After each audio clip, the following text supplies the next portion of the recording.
Hello, welcome to another Purple Insider Extra. Matthew Coller here, along with Sam Ekstrom, inside of TCO Performance Center. And we have just returned from watching the Vikings warm up for practice. I think the biggest storyline as of this moment that we're recording this, Sam, is that Brian O'Neill was not at practice today, and he has been so consistently healthy and good for this team that we've almost just come to not even discuss Brian O'Neill a whole lot because on a week-to-week basis that he is going to be there. But while he was not practicing, and we'll find out his status as we go forward, Harrison Smith was back on the field. Anthony Barr was back practicing after missing last week as well. And so the Vikings and Patrick Peterson. So the Vikings are getting healthy as they go to play the Green Bay Packers here on Sunday. Yeah, 3 big additions potentially on defense, but maybe a gigantic subtraction on offense. And that is a Green Bay pass rush that's a little shorthanded right now. Rashawn Gary is injured. Zadarius Smith has been injured this season. So they don't have quite as much firepower there. And if you had O'Neill, I think that would be a clear advantage for the Vikings. And we've seen in the past where Green Bay's defensive line has overpowered the Vikings offensive line. And with O'Neill in the mix, I think that Minnesota goes in with a lot of confidence. And now without him, there's a clear weak link for Green Bay to attack if they're going up against Rashad Hill. Right. We'll see how that plays out through the rest of the week, but that would be a big loss for the Vikings. Also, Kenny Clark has been on his game so far this year, as he always is for Green Bay in their interior rush, which has been problematic for the Vikings in years past. Garrett Bradbury, Mason Cole, Oli Udoh, 2 can play. 3, I guess, have an argument for it. How do you think the Vikings handle this? Do they reshuffle along the offensive line? Do they stick with Mason Cole? Do they move Mason Cole to guard? How do you think they'll handle it? There was no endorsement from Mike Zimmer on Monday in favor of Garrett Bradbury. And Kirk Cousins had kind of a tepid response about it today as well, just reading between the lines. So I get the sense that Mason Cole might be your starter again this week. And I think you can play that off as, well, Garrett Bradbury's been ill. He might have lost a little bit of weight. He might need to get back in some game shape depending on the severity of that illness. But to me, I think that Oli Udoh might be even more of a liability with all of the penalties. It's just that Mason Cole isn't as comfortable or experienced playing that right guard spot. But I like Mason Cole in general because he made such a schematic switch from Arizona to Minnesota that it's believable to me that he would be better in this system than he was in Arizona, where his numbers were really not all that good. But we're talking about trying to upgrade from the worst pass blocker in the league in Garrett Bradbury and one of the most penalized players in Oli Udoh. So if you do put Mason Cole in one of those spots, it's going to be hard for him to be worse, which is why I think they, made the upgrade from Rashad Hill, is because he was playing at a bottom of the league level. I think Mason Cole plays this week, and I'm going to guess it's Bradbury, but it could be Oli Udoh as well. Yeah, I guess we'll see how that plays out when we get to game day for who's starting on the offensive line. It will be a big story, but I think the way that Mason Cole has played the last 2 weeks, in terms of the pass protection, being an average player is a big upgrade from where they are. And I think that with other first-round picks in the past, they have said, I don't care if you're a first-round pick, we're going to play somebody else instead of you. Jarius Wright played over Laquan Treadwell and so forth down the line. And I think that this should be the case too if Mason Cole is the better player, which at this point, just from a small sample, it kind of looks like that is the case. All right, let's talk about Aaron Rodgers and Mike Zimmer going up against each other again. Now, this matchup is since 2015, 5-5-1. Now, that does count the one game where Rodgers started and was injured immediately. So call it 5-4-1 with Rodgers the slight advantage. And something I noticed that in those 11 games, but really closer to 10, Rodgers has been sacked 30 times in those 10 full games against Mike Zimmer. And I looked at it for the website and looked back at the film. It's really remarkable how these two do battle. That sometimes Zimmer gets Rodgers, sometimes Rodgers gets Zimmer. And I was thinking about it the other day, Sam, that these might be these final 2 games against the Packers, the last time that these two go up against each other. We don't know really the future for either one of them, but especially Rodgers seems like he's on the outs with the Green Bay Packers. So what do we make of this matchup, round whatever it is, between these two who have played so many times? Yeah, the Vikings showed us last week that they are willing to dial up some blitzes from, interesting spots like Nick Vigil coming on a blitz, Cameron Bynum coming on a blitz. You pointed out earlier in the week that the Vikings have randomly used Mackenzie Alexander to get after Rodgers before. And by the way, great film breakdown on the website. Check that out to see how the Vikings have attacked him in the past. Green Bay might be getting Bakhtiari back. That'd be a huge addition to their offensive line.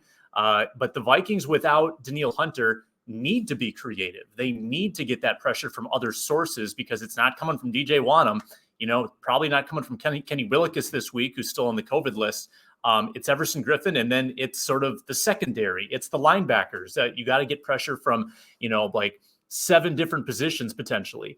I really like Minnesota's approach defensively the past couple of weeks. I feel like they've flustered passers really well despite not having Danielle Hunter. And they're going to need more of that because Aaron Rodgers is the type of quarterback that might sniff out a blitz and have that hot route all set up and be able to burn you that way. So you got to be really well disguised. You got to be really disciplined, and you got to trust your coverage too. That'll be easier this week with Patrick Peterson probably coming back. Yeah, let's talk about that. And a reminder, by the way, since you said hot routes, that we gave Paul Hodowanik, formerly known as Intern Paul, his own show. It's called Hot Routes. So make sure you check it out on our YouTube channel. It's really fun. It's a different spin on Vikings coverage and things like that.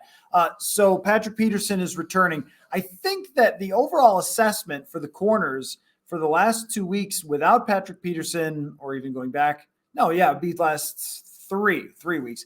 Not too bad. Against the Dallas Cowboys, there were some bad beats by 2 of the best wide receivers in the NFL in Amari Cooper and CeeDee Lamb. Since then, it wasn't like Baltimore threw all over them. It was more the running game that wore them down in that game, maybe a missed tackle or 2 by the corners. And then against the Chargers, considering that they have Keenan Allen and Mike Williams, pretty well done overall. And even Mike Zimmer mentioned today, I agreed with him, that there was a pass interference on Bashaud Breeland that was maybe not a super serious penalty that needed to be called. And so overall, I think there was a lot of concern that Dantzler and Breeland would get roasted. They did a bit against Dallas, but for the most part played well.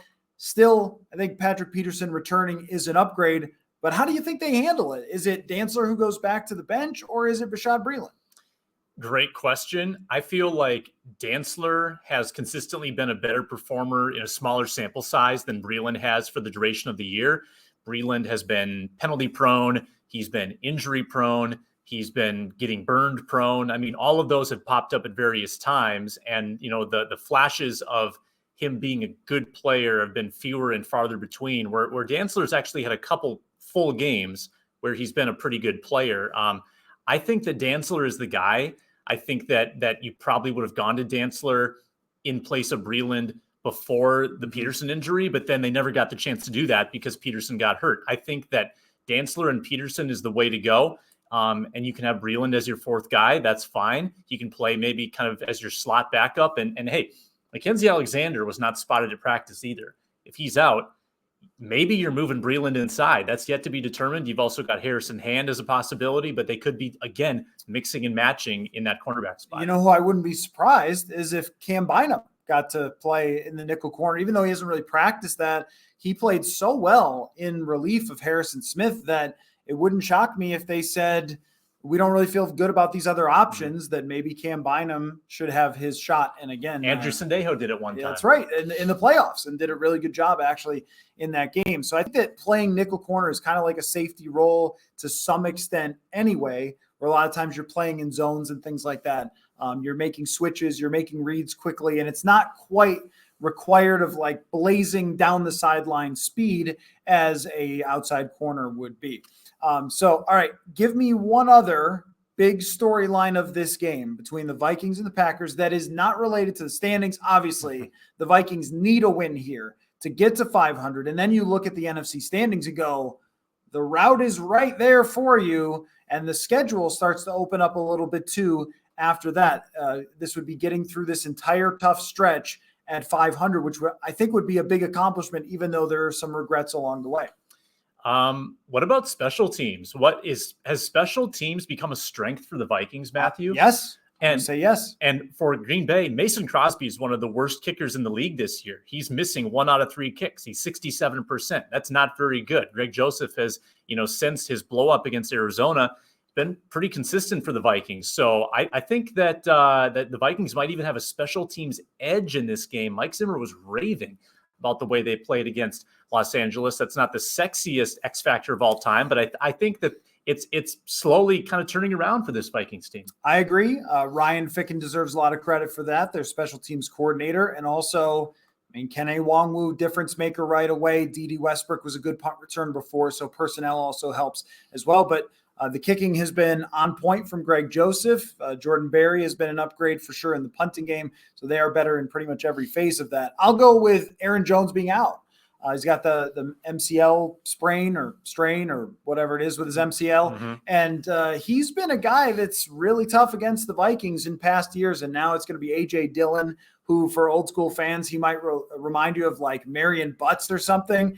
Just this big pounding back, but it's not quite the same as somebody who can go out and play wide receiver, be shifty like they have in Aaron Jones. So I think that injuries as any game in the middle of the season become a huge factor for this game. And like we said, we'll keep an eye on what's going to happen with the Brian ONeill situation now practicing as far as Wednesday. So make sure you go and listen. There is a ton of stuff on the Purple Insider podcast. Go listen there. Also, Brian Murphy did a tremendous opus of his trip to Los Angeles. It's must read at purpleinsider.substack.com. You see that in the upper corner. That's where you can go to check that out. Thanks so much for watching, and we will be back. And again, keep an eye out for those hot routes. It's a good show that Paul's doing. Catch you later. Mm-hmm.